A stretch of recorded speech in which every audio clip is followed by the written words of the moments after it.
Bonjour. Bonjour Claire, comment vas-tu? Bonjour. Il fait beau chez vous? Il fait beau. Il pourrait faire meilleur. Bonjour Anto. Hop. Alors, on se retrouve pour cette deuxième édition de No Code Crash Test. Aujourd'hui, donc on se retrouve simplement pour resituer un petit peu No Code Crash Test. On se retrouve un mardi sur deux pour tester ensemble un outil No Code. Donc, n'hésitez pas à nous rejoindre, à poser des questions, à inviter tous vos copains, vos copines, tout le monde. On est bien installés et aujourd'hui, on va tester ensemble Zilio, qui est un outil no-code français pour faire des applis mobiles. Mais on va vous raconter tout ça. On va peut-être inviter Didier? On va inviter Didier. On va vous présenter Didier. Bonjour Didier, Bonjour à bienvenue. vous. Alors, tac, tu nous testes des présentations, Olivier. Je voulais passer Didier en grand format, mais ça ne vient pas. Bah, je vais y arriver. Voilà. Bien, bonjour. Super. J'ai participé à l'émission. J'adore le concept. Et du coup, on va peut-être laisser Didier un petit peu se présenter Zilio. On va commencer comme ça pour démarrer. Alors, oui, bien sûr. Donc, moi, c'est Didier Abderrahmane. Donc, j'ai fondé Zilio il y a 3 ans. Donc, je travaille sur ce produit sur cette plateforme depuis bien 3 ans aujourd'hui. De formation, donc moi, je suis architecte sur les technologies Internet depuis plus de 20 ans maintenant. Informatique, pas architecte. Tu fais pas des bâtiments. Exactement, ouais. C'est vrai que souvent, je dois expliquer quel est le lien entre architecture et logiciel. Et effectivement, quand on travaille sur un grand logiciel, quand on travaille avec 10 ou 15 équipes, comme c'est le cas dans ma société, puisque je suis toujours employé pour une société américaine, eh bien, on doit concevoir, on doit dresser les plans d'un logiciel à plusieurs millions de lignes de code, d'où le nom d'architecte qui revient, effectivement. Voilà, donc j'ai fondé Zilio il y a bien 3 ans et je le commercialise depuis à peu près un peu plus d'1 an. Et puis comme tu l'as clairement introduit, donc Zilio c'est une solution française, donc c'est fondé en France et c'est aussi hébergé en France. Super. Alors, on a du monde qui commence à se connecter. Bonjour Pierre. Bonjour tout le monde. Je vais faire une petite introduction sur Zilio. Donc Zilio, c'est un outil no-code. Hop là, voilà. Ah bah là, excellent. Donc Zilio, c'est une solution no-code qui est vraiment dédiée à la création d'apps mobiles sur mesure. Donc je crois que c'est un sujet qui va revenir. Je vais insister sur ce sujet probablement avec l'idée de sur-mesure. Donc on n'est pas sur des écrans qui sont préfaits. Zilio fournit un peu plus de 150 je dirais briques, donc des composants visuels, des actions, des formules, qui vont permettre de créer justement ces applications mobiles sur mesure. Donc, rien n'est figé à l'avance, et c'est vraiment le rôle du maker de combiner ces 150 composants tous ensemble afin de créer une application peut-être simple, mais parfois compliquée. Hein. J'ai des clients là, j'ai un client, il a créé une application avec 50 écrans, et c'est une application qui a vraiment un sens. Hein. Elle propose pas mal de fonctionnalités grâce à tous ces composants combinés. Donc sans codage, évidemment, on parle de no-code, et sans compétences de design. Hein. Ces composants sont déjà préconfigurés pour être agréables quand on les utilise. Il n'y a pas besoin de compétences spécifiques. Des thèmes sont proposés pour faciliter un peu le changement d'apparence graphique. Même si, je ne sais pas si on l'abordera, mais il y a aussi une notion de low-code dans Zilio que je ne privilégie pas. Hein. Zilio est vraiment du no-code avant tout, mais Zilio propose aussi un kit de développement qui est utilisé en interne dans Zilio, qui permet de créer, d'étendre en tout cas la plateforme. Super. Du coup, hop là, Tac. Donc, on va rentrer un petit peu dans les fonctionnalités, peut-être quand on va manipuler un peu l'outil. Oui, alors brièvement sur ce slide, comme vous pouvez voir en haut à gauche, l'idée de Zilio, c'est d'être très très visuel. Donc, dans le petit encart en haut à gauche, on peut voir ici une planche. On va pouvoir créer nos écrans, on va les voir en situation, on va voir les liens entre les écrans, ce qui va faciliter la création de l'application mobile. On va voir les embranchements. Je suis sur l'écran 1, je vais aller sur le deuxième si cela se passe, etc. Et aussi, l'autre avantage de cette présentation, c'est qu'on voit les données en action. C'est-à-dire ce qu'on voit à l'écran. Dans notre écran, ce sont les données qui ont été saisies dans l'interface Zilio. Donc, on voit vraiment l'application mobile en action, ce qui permet de la peaufiner bien avant de la publier. Alors, et très rapidement sur les deux autres sujets, donc en haut à droite, on voit Je fais la pub. Ouais. Donc, on y voit Zilio contient un modèle de base de données. Donc, Zilio est indépendant. Vous pouvez utiliser Zilio seul, même s'il est intégré à d'autres solutions. Et le dernier encart en bas à droite, c'est la publication. Vous pouvez publier de manière instantanée à tout moment votre application. Super. Alors, on va rentrer simplement pour présenter un petit peu plus Zilio, 3 cas d'usage un peu typiques qui sont pour lesquels ça peut être utilisé. D'accord. Alors, le premier que j'ai identifié, c'est intervention technicien.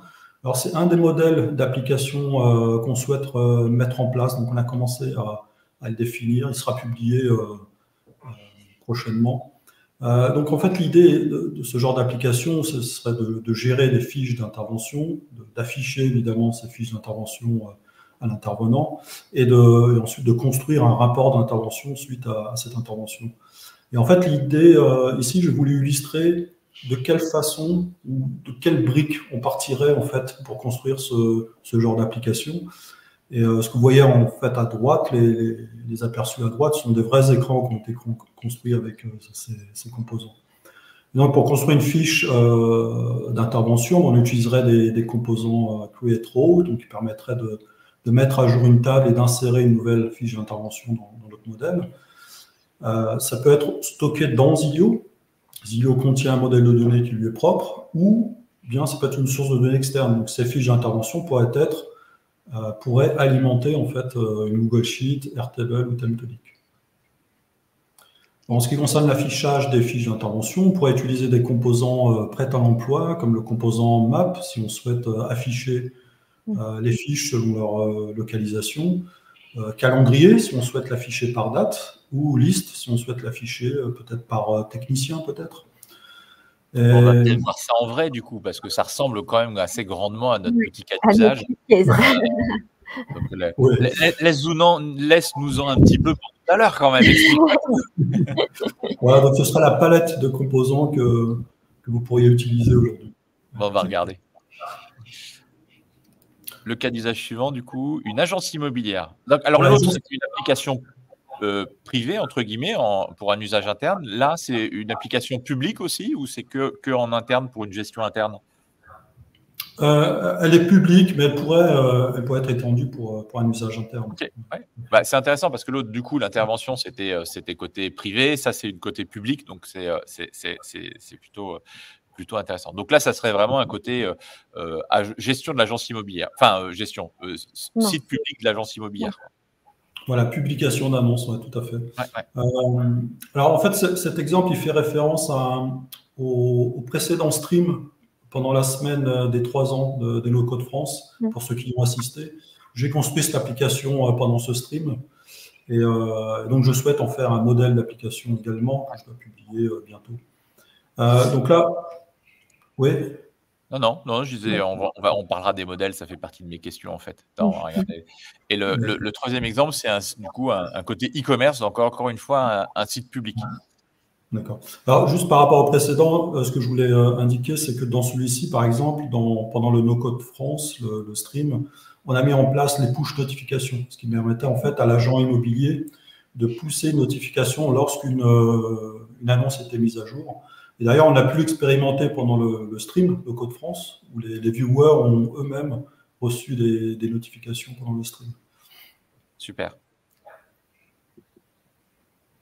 Voilà, et le troisième cas d'usage, un peu classique, hein, on est sur une boutique ici qui permet d'acheter des biens physiques avec une page d'authentification, une page d'affichage catalogue et le détail évidemment des produits, et au final un certain nombre de composants qui vont permettre de procéder à la gestion du panier et au paiement.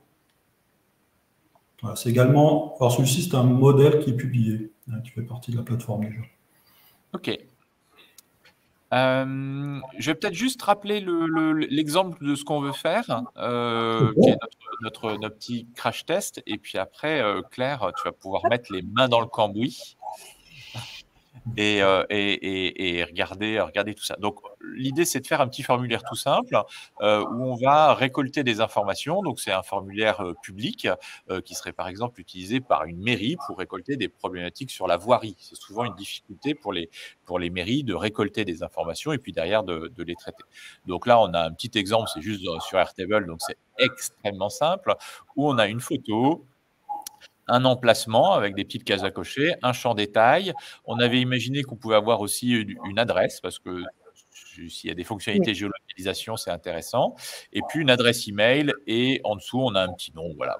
Formulaire tout simple, mais ça permet normalement de voir pas mal de choses en détail.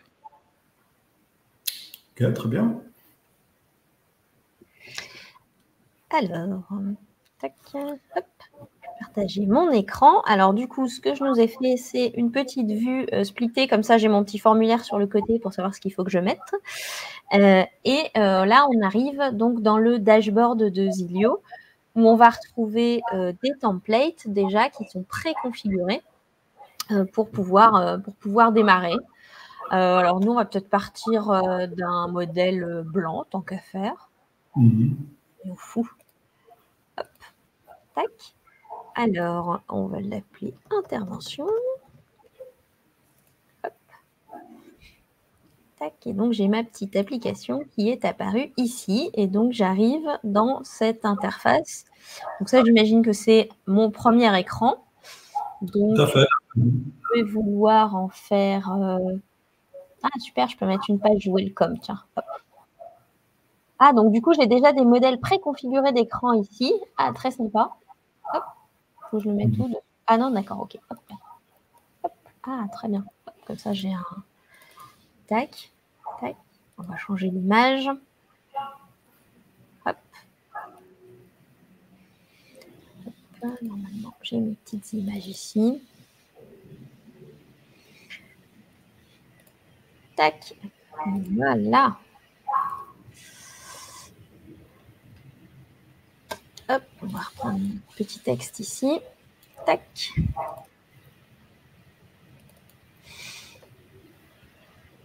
Hop. Voilà. Donc ça va être ma page d'accueil. Et donc après, je vais faire mon petit formulaire. Je peux changer un petit peu la mise en page de ma photo là pour qu'elle se... Voilà. Super. Hop, comme ça. Tu là, en bien, Claire. J'essaye, j'improvise, hein, mais... Du coup, il y a un petit côté Figma. On a toutes les pages sur le même écran, en fait. Ça me fait un peu penser à Figma. C'est inspiré de Figma, figurez-vous. Ouais. Ah. Alors, du coup, je vais venir sur celle-ci. Ah oui, d'accord. Donc, j'ai les screens. Donc, ça, c'est mes screens préconfigurés. Ouais, en fait, là, ce sont les modèles d'écran. D'accord. Les composants. Les composants. Super. Alors, du coup, on va vouloir mettre... Alors, on va essayer de reproduire notre petit formulaire. On va vouloir mettre une image. Tac. Du coup, ah oui, d'accord. Je peux mettre une formule si jamais je veux définir mon image un peu comme je veux. Alors, si je peux me permettre, donc si c'est un formulaire, il faudra aller dans la section formulaire. Il faut utiliser un composant image qui permet de sélectionner l'image. Je veux d'abord mettre une belle petite image en haut. Ah, d'accord. Voilà, parce que j'aime beaucoup notre petit personnage. Je fais la déco d'abord. Il est très beau. Je commence par la déco. Hop. Voilà. Tac. Tac. Alors là, du coup, ça permet de voir un peu les styles. Ah, super, voilà, comme ça. Hop. Est-ce que ça te plaît, Olivier? Parfait. Alors maintenant, on va pouvoir mettre nos petits champs. Donc d'abord, on a un champ photo pour faire une photo de l'endroit qui pose problème. Donc je vais prendre, donc là je vois qu'il y a des input fields. Alors je suis en anglais, je pense que c'est parce que mon ordi est en anglais. Non, je ne sais pas d'idée si l'interface existe aussi en français. Non, l'interface n'existe qu'en anglais pour le moment. C'est vraiment une frustration de ma part parce que je tiens vraiment à défendre la culture française et l'initiative française, mais il faut vraiment que je prenne le temps de le traduire. D'accord. C'est très compliqué d'arriver à maintenir une application en bilingue. Moi, je l'ai vécu plusieurs fois. C'est très, très, très, très, très dur. Ouais, c'est pas simple. Ouais. Mais pour avoir regardé quand même 1 ou 2 tutos, ils sont dispo en français, en anglais. Ah, ça, c'est bien déjà. Et je crois même en arabe. Oui, j'ai un passionné de no-code en Arabie Saoudite. J'ai fait une vidéo de 2 heures en arabe. Je suis incapable d'expliquer dans les détails ce qu'il fait, mais comme c'est visuel, on devine un peu. Et du coup, là, pour le formulaire, c'est pas comme en HTML. On ne doit pas déclarer une section spécifique formulaire. Non, il n'y a pas de section. En fait, on peut insérer n'importe quel champ de saisie à n'importe où. C'est vraiment du sur-mesure, comme je disais tout à l'heure. On peut créer on peut très bien faire un formulaire sur 5 écrans, sur 5 étapes, comme on peut faire un formulaire sur un seul écran. Ok. Donc là, j'ai vu qu'il y avait une variable, un nom de variable à mettre. Alors, je l'ai appelé photo. Je peux changer le label si je veux mettre autre chose. Tac. On va le mettre en requis, la photo. On a dit remember, du coup, ça va être... j'ai un peu de... Le remember, ça permet de se souvenir la valeur qui a été saisie. Alors, dans ton cas, ça peut être très utile. En revanche, pour un formulaire de login, ça peut être utile si on souhaite se souvenir du login. Ok, super.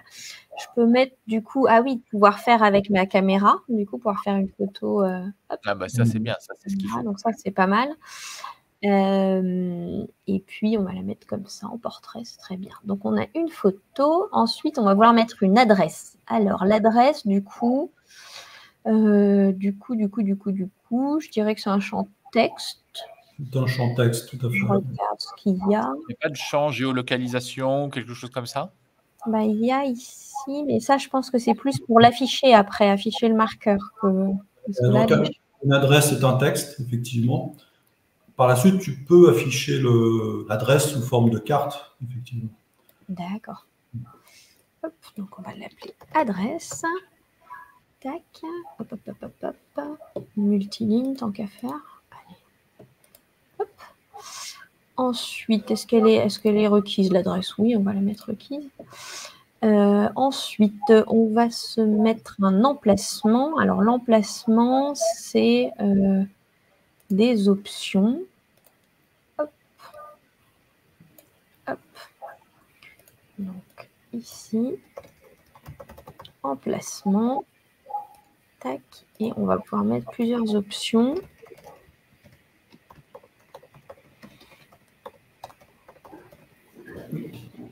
Et mobilier. Voilà. Tac. Et on veut pouvoir sélectionner plusieurs. Je crois que c'est ça qu'on avait dit. Alors, ensuite, le détail. Encore un champ de texte. Hop. Détail. En multiligne. Hop. Hop.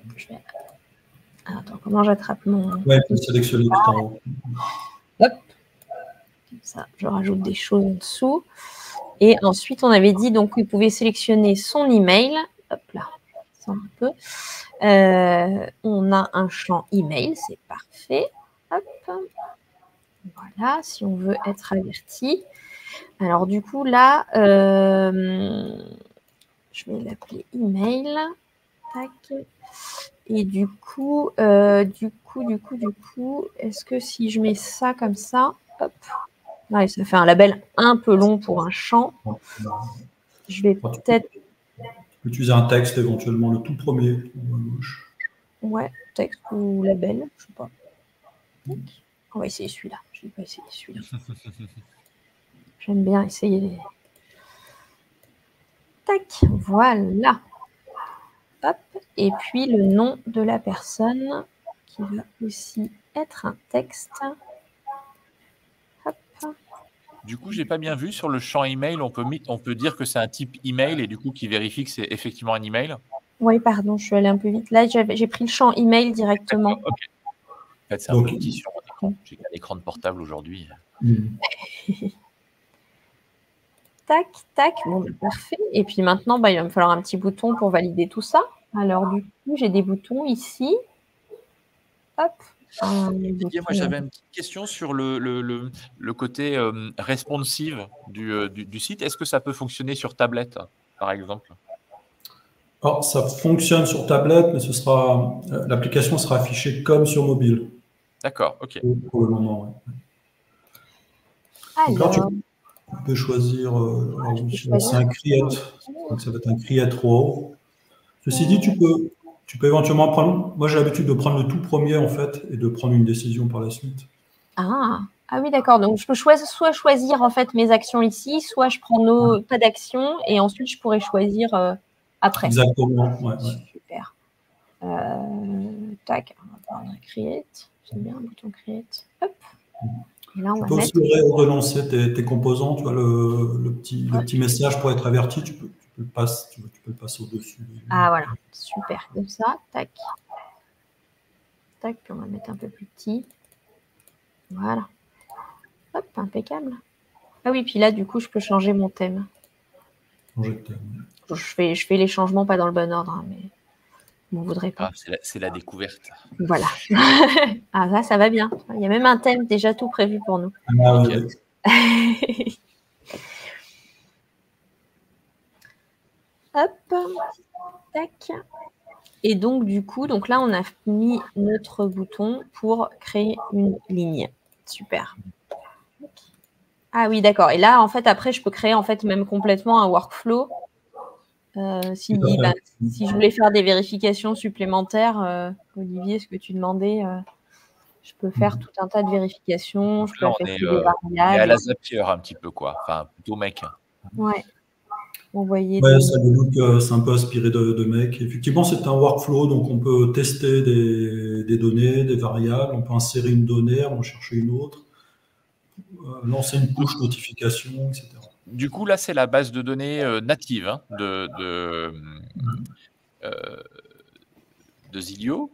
Il faut qu'on déclare comment dire, faut qu'on déclare les champs dans la base de données, faut qu'on déclare une table pour pouvoir insérer ou ça va il faudrait du coup déclarer une table. Alors, c'est pas obligatoire parce que là, le formulaire pourrait être envoyé par email, par exemple. Ouais. Mais là, dans notre cas, ce serait intéressant de le stocker dans une table depuis l'onglet. Dans ce cas-là, il va falloir créer la table avant. Enfin, avant ou maintenant, quoi. En fait. Oui. Maintenant, ça peut maintenant. Alors, attends, je vais faire je fais dans l'ordre des onglets que j'ai là-haut. Donc, après, j'ai flow. Flow, donc ça, j'imagine, c'est pour dire, ah bah voilà, quand j'appuie là, je vais ici. Hop. Nickel. Bah, ça, c'est Et facile. quand j'appuie là, je reviens là. Hop, ça simple. Et tu peux aussi indiquer ton écran de départ voilà, en cliquant sur la petite maison. Hop. Et voilà. Super. Ok, donc déjà, hop, je peux simuler. Ah oui, je peux simuler sur plein de devices différents. Ah, super. Hop. Pour voir ça, c'est les tailles, en fait, c'est ça? Ça joue sur la taille, oui, effectivement. Ouais, super. Un grand ou un tout petit. Hop. Mais tu es surtout sur le premier écran d'accueil, quand on a une image personnalisée, on se demande quelle taille d'image on doit créer. Et parfois, les plus petites. Ça permet de vérifier. Ok, donc là, voilà. Du coup, je peux aller effectivement dans mes différentes... Ok. Et alors, la photo, là, tu peux cliquer sur photo. Qu'est-ce que ça fait? Bah là, je peux la charger depuis. D'accord. Je t'en ai sélectionné exprès formidable. Pour alimenter. Hop. Hop. Je sais pas si elle s'appelle comme ça, c'est pas grave.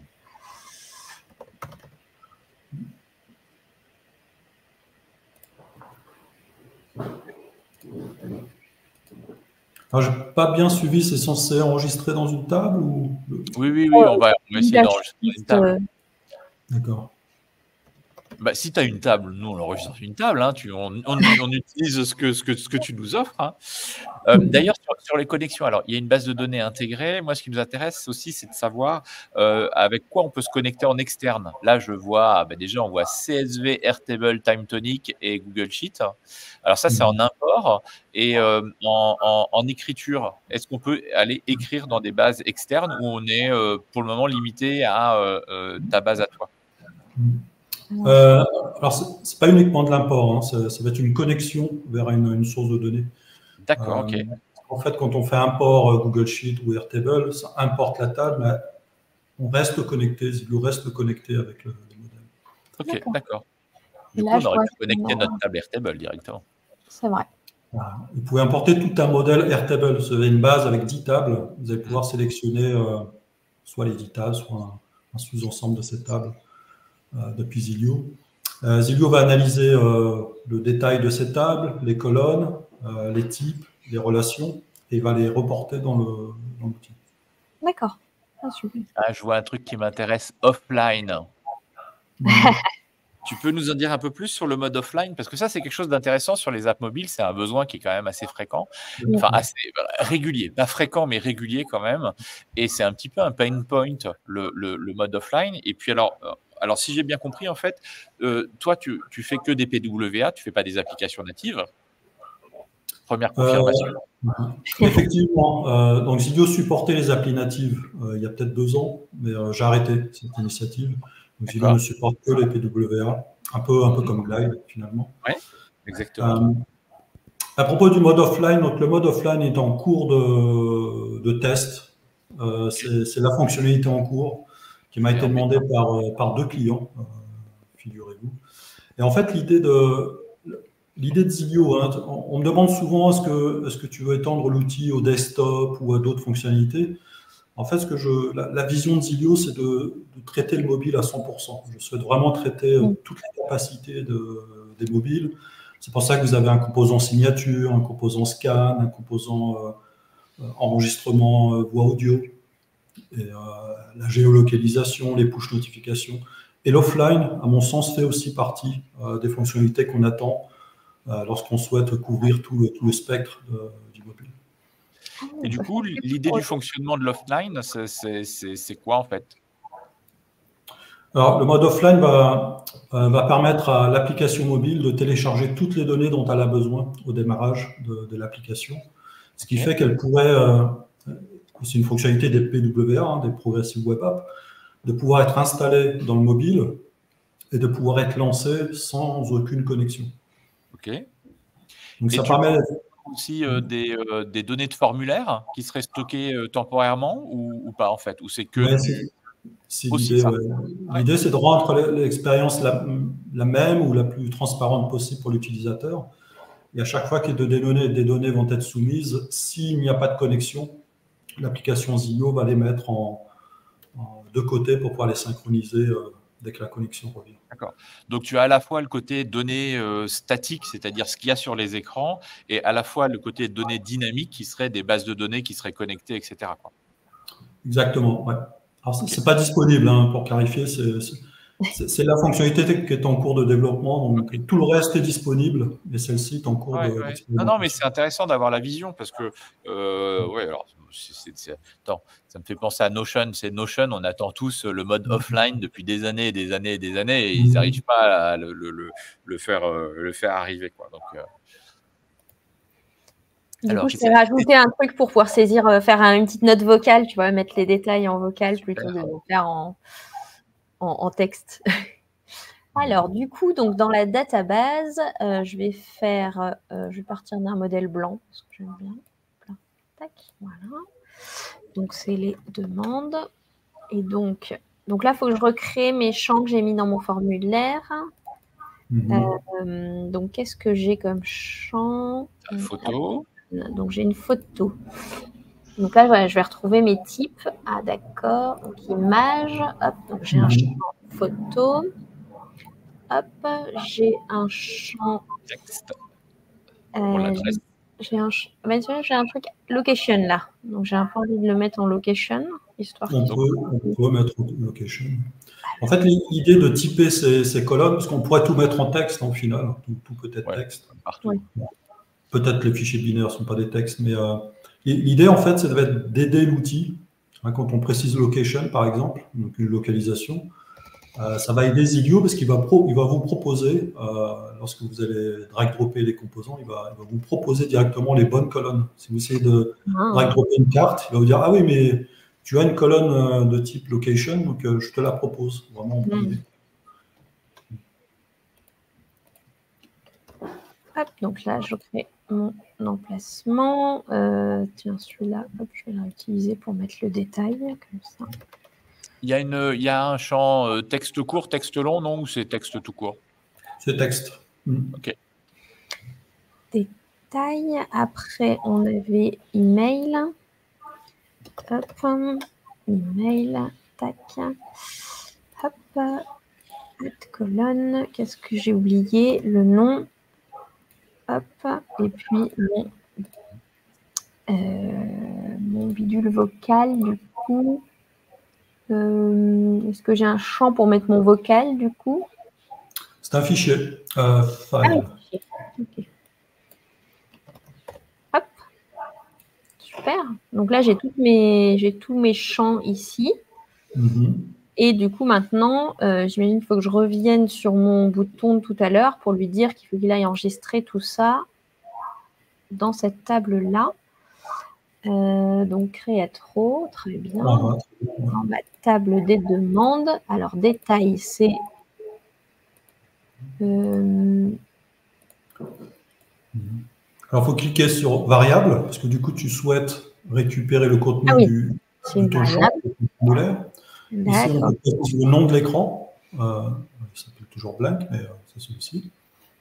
On va le renommer. Photo. Ok, super. Donc là, je relis mes champs comme ça. Tac. Donc, ça peut être des champs qui sont contenus dans d'autres écrans. Ce n'est pas forcément tout le temps le même écran. Ça peut être des données que tu aurais pu recevoir depuis une autre table.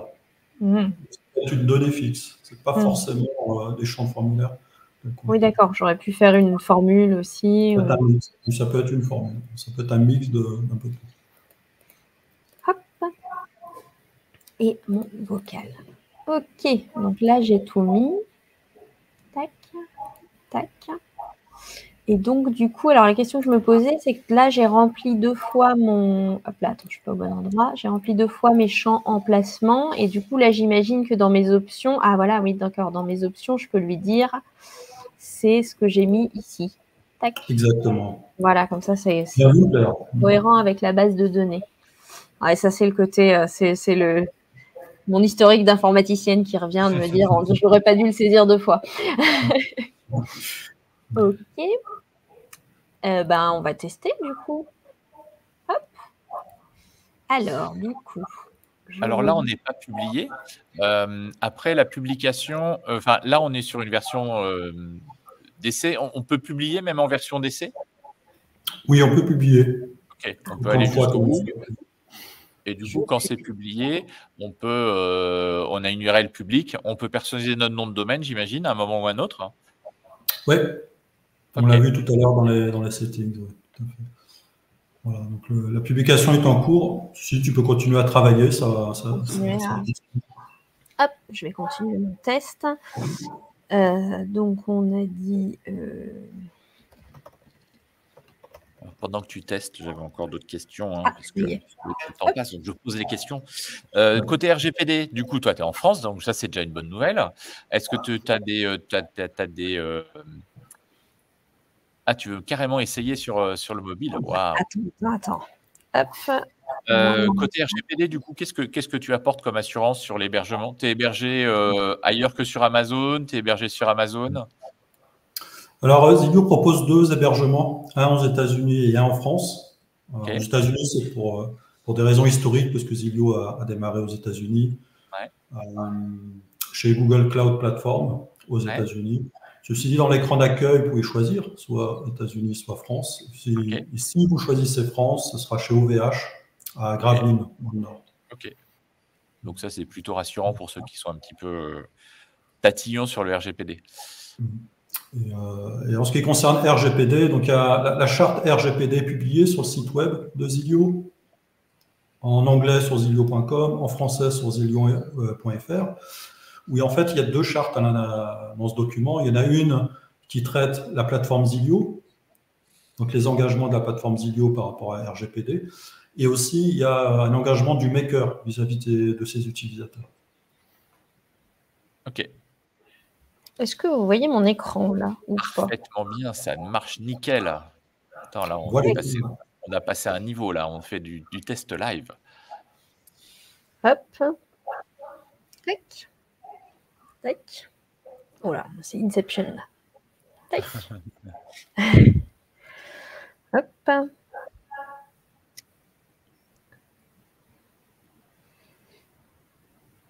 Bon, en tout cas, ça correspond pile poil à notre use case, quoi. Enfin, je ne sais pas ce qu'il y a comme travaux à faire sur le bâtiment en face de chez toi, mais Oh, je suis sûre qu'on trouvera.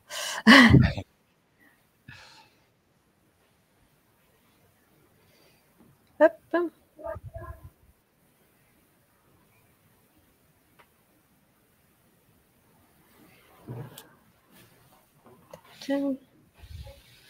Hop, envoyer.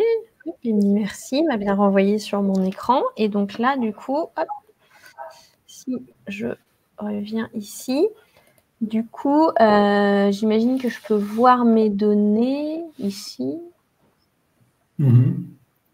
Oh, magnifique. Hop, voilà.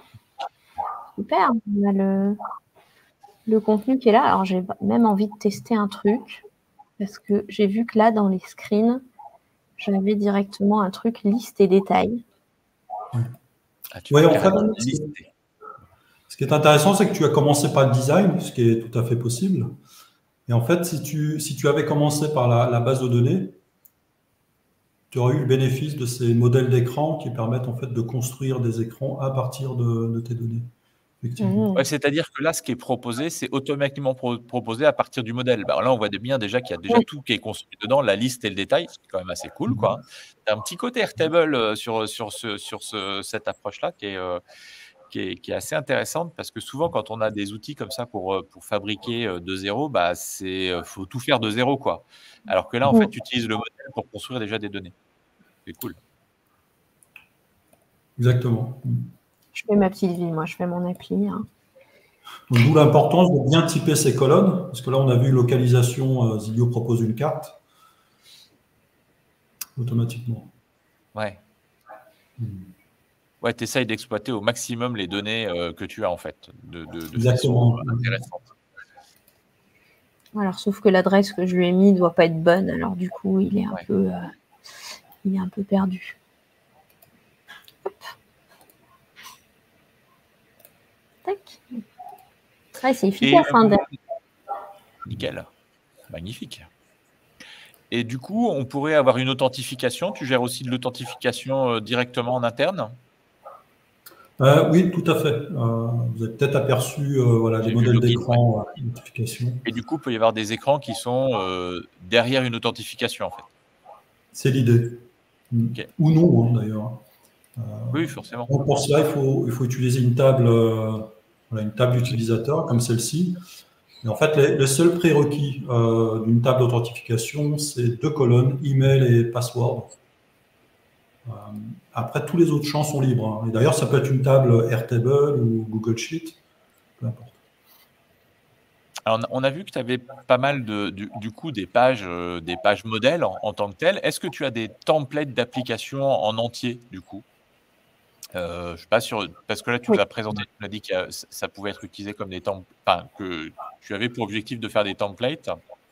Ah voilà, c'est ça. En fait, aujourd'hui, il y a quelques templates. C'est plus des exemples du coup que des templates. Ah oui, ce sont des exemples qui peuvent servir comme point de départ. Hein, si vous cherchez à construire une app qui se rapproche d'une commande de produits dans un restaurant, ou Vinted qui se rapproche d'une appli Vinted, vous pouvez partir de ce point de départ. Ouais, intéressant. Ouais, très cool. Très cool, très cool. Sympa. Bon, moi, j'avais une dernière question encore, c'était combien ça coûte? Parce que maintenant, on est convaincu. C'est bon, on est convaincu. On sort la carte bancaire, là.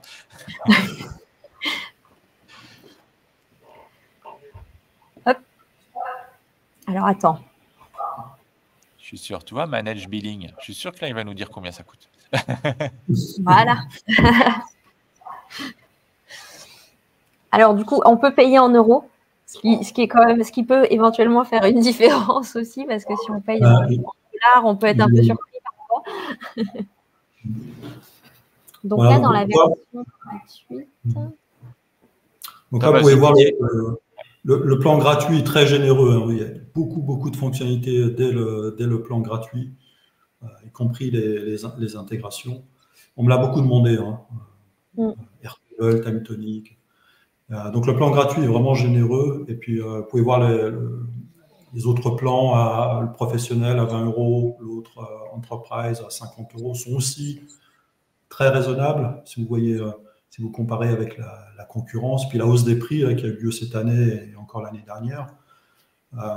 Cela s'explique parce qu'effectivement les coûts de structure de Zilio sont pas très importants à l'heure actuelle. Et aussi parce que je suis architecte et j'ai beaucoup optimisé les coûts d'hébergement, ce qui me permet d'arriver à des prix extrêmement compétitifs aujourd'hui. Alors, du coup, avec un abonnement à 20 €, on peut construire autant d'apps qu'on veut? Exactement. C'est pas 20 € par app, en fait. Mais même en gratuit, en fait, tu peux en faire autant que tu veux, ce qui est peut-être pas mal, je pense, aux freelance, tout ça. Ça permet de créer l'application, de la concevoir quasiment complètement. Et puis, une fois que le client la met en prod, il paye pour avoir le custom domain, pour avoir les envois de messages et tout ça, quoi. Et du coup, avoir un peu plus de lignes de données. Entrée en base, ok. C'est des lignes de données ou c'est des entrées en base? C'est par champ. Donc là, par exemple, j'avais 5 champs. D'accord. D'ailleurs, Zilio, si tu reviens sur ton app, Zilio te montre l'usage que tu fais. Donc, si tu vas tout en haut, voilà, juste ici. Voilà. Ah, très bien. Hop. D'accord. Tu as de la marge. Ça va. Non, mais c'est pas mal parce que du coup, on peut faire des POC avant de prendre. Enfin, on peut aller assez loin. Par exemple, quasiment faire un MVP, quoi. Parce que quand tu fais 200 lignes, déjà, c'est quand même que tu as quand même bien testé. Enfin, je sais pas, quelqu'un qui veut lancer un site e-commerce quand il a déjà fait 200 commandes, il est déjà bien. Enfin, bon, c'est pas tout à fait 200 commandes parce qu'il faut mettre le catalogue, tout ça, j'imagine, mais il y a de quoi commencer sérieusement. Il y a de quoi tester un concept, effectivement, parce que 200 lignes, ça permet, en général, quand on fait un POC, c'est quelques lignes par table. 200 lignes, ça permet de tester. Bon, moi, j'ai une question, c'est quand est-ce que tu fais l'intégration avec Supabase? Parce que moi, j'aime bien Supabase. Et alors, ça serait pour moi un super complément avec UWeb, quoi, hein, parce que tu peux faire des applications un petit peu spécifiques avec une ergonomie un petit peu plus poussée. Ça serait très très sympa. Mais oui. Alors, on me demande Xano. Je donne la main à Olivier pour qu'il puisse te faire. Xano, franchement, c'est dépassé Xano. Faut laisser tomber Xano, faut aller directement sur Supabase. J'ai de nombreux arguments sur la question. D'accord, c'est ton conseil. Je gagnerais du temps à aller directement sur Supabase. Fais un Google Trend et puis regarde Xano vs Supabase et tu vas voir. Ça, je dirais, mais on fait pas de. On testera la prochaine fois. Regarde s'il y a des gens qui hurlent dans le chat parce qu'en général, à ce moment-là, il y en a. Voilà, je savais qu'il y en avait qui hurlaient. Voilà. Ah, j'ai pas le chat. Ça, j'en étais sûr. Ouais, Pierre, voilà. Mais Pierre, il fait le petit joueur. Ouais, Xano est quand même beaucoup plus petit, beaucoup plus accessible. Il y a Olivier qui dit oh là là, Xavier va monter au créneau. Évidemment. Non, mais moi, Xano, je l'ai dit dans les intégrations qu'il y a des REST data source, donc peut-être que tu peux faire ton intégration.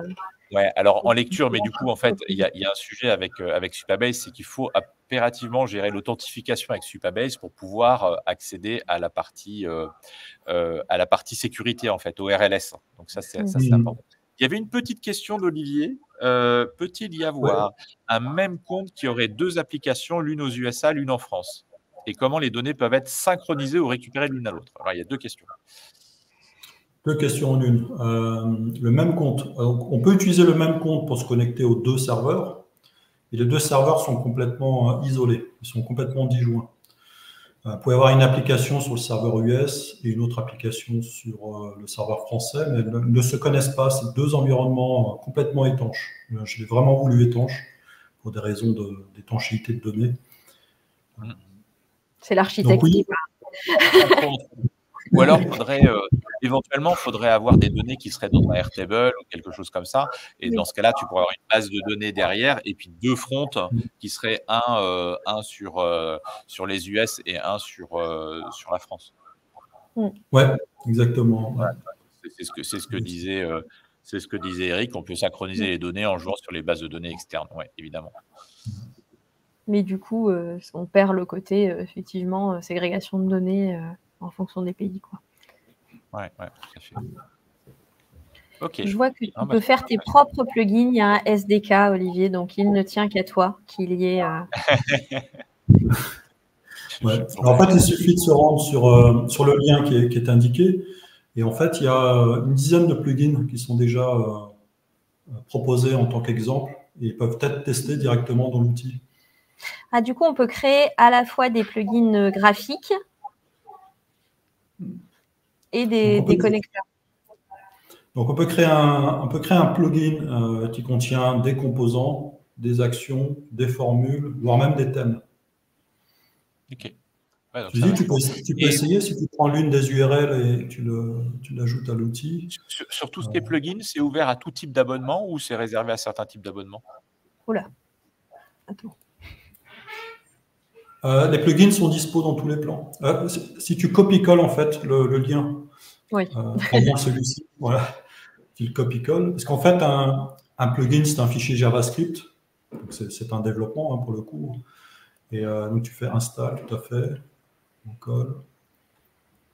Ah, super. Donc là, tu as un plugin.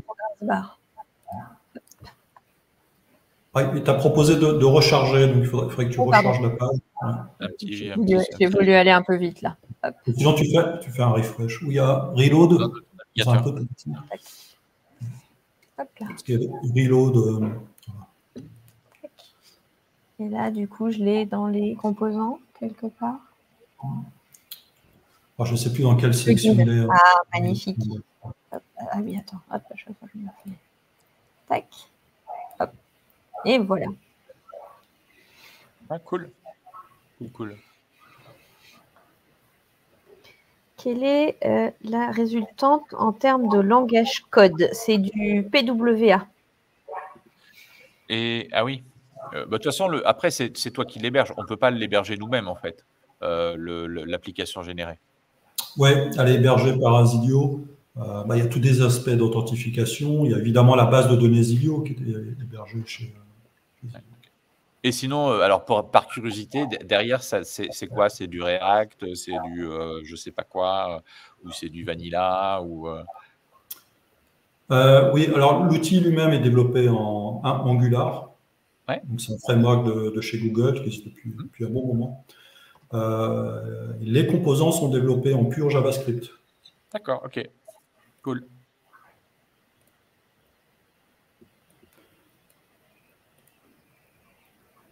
J'essaye de lire moi-même aussi les questions. Je peux le mettre en sens inverse. Je les ai mises. Normalement, c'est bon. J'ai géré les questions.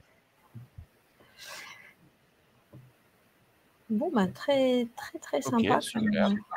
Super. Bon, on a vu une bonne...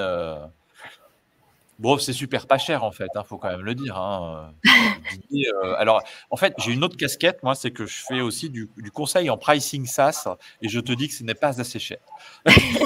Je crois que c'est quelque chose qui va revenir pas mal, je trouve, sur les solutions françaises. Il y a un vrai sujet sur le pricing des solutions françaises. Je suis surprise à chaque fois du tarif. Voilà. Ouais, mais d'ailleurs, c'est vrai que chez Good Barber, on avait un peu la même chose il y a 2 semaines. En fait, ils ont une solution agence, pareil, pour construire un nombre de sites illimités qui n'est pas très cher et qui peut être très vite intéressante. Et voilà. Ok, je note en tout cas. Il y en a qui vont vouloir derrière. Bon, moi, il faut que je vous abandonne parce que j'ai un autre rendez-vous tout de suite. Donc, Claire, je vais te laisser finir Ah, voilà, j'ai réussi à mettre une adresse valide. À bientôt, Olivier. J'ai réussi à mettre une adresse valide, du coup. Excellent. Est-ce qu'on serait capable, là, dans notre formulaire, de lui dire justement, au moment, avant d'enregistrer dans la base de données, de lui faire oui, on pourrait faire ici un appel à une API de vérification de l'adresse et pour pouvoir lui dire oui, c'est bon, non, c'est pas bon, quoi. Tout à fait. Donc, on pourrait faire un appel REST, par exemple, ici. On pourrait, et donc, par rapport à ce résultat obtenu de l'appel REST, si tu reviens tout en haut, il y a une action spéciale qui s'appelle le Decision Point, voilà, qui permet de brancher. En fait. Si tu dragues à droite, on pourrait en voir un aperçu. Donc, ça permet de brancher à gauche ou à droite, plutôt en haut et en bas, selon si le résultat est vrai ou faux. Et alors, attends, je viens de voir autre chose de très sympa. Hop, je vais faire ça avant qu'on arrive au bout. Hop. Tac, tac, tac. Alors, attends, où est-ce qu'il était? Je l'ai vu. Je ne sais pas si je vais le voir ici. Sinon, c'est pas grave, je vais le faire. Je l'ai vu là-bas. Alors, je vais le faire là-bas. Donc, je vais faire comme tu m'as dit. Hop, tac. Ah oui, il faut que je le remonte. Hop, voilà. Action. Et là, j'ai vu qu'il y avait Get Current Position. Hop. Et donc là, je peux lui dire de le mettre dans ma variable adresse. Ça va. Par exemple, oui. Ouais. Hop, demande, c'est.